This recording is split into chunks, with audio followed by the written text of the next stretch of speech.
Hello everyone. So in this video I'm going to explain you how to find even number series using while loop. So basically what we need to do is we need to take a while condition and also depends on the numbers of your expected output.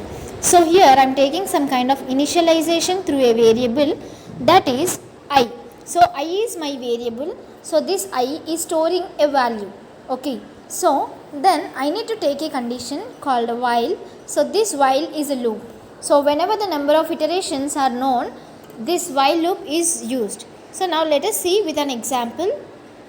Now see here I am declaring I is equals to 2. So that is nothing but I is a variable which is storing a value of 2.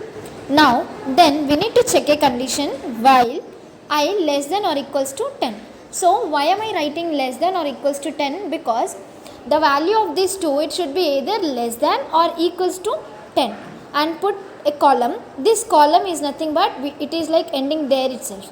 So it is like a condition. So in Python we have to use this column. Now the next thing is we have to write a statement. Either if you wanted to increment, you can write an increment operator. If you wanted to decrease, you can use decrement operator. So here I am writing plus. Okay, why am I writing means because I need to get my output.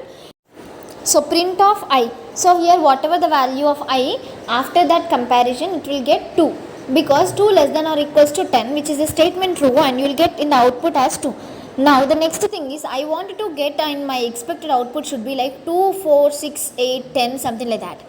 So in order to get 4, I should increment the value by 2, right? So for that what am I doing is I plus equals to 2, which is nothing but an assignment operator, and I am writing it like that. So each and every time this increment is happening. Now see I less than or equals to 20. So what you will get till 20 you will get. See all the series whatever you are getting in the output, which is nothing but 2, 4, 6, 8, 10, 12, 14, 16, 18 and 20, which are even number series. Now if you put 100 like that, so you will get all the even numbers till 100. So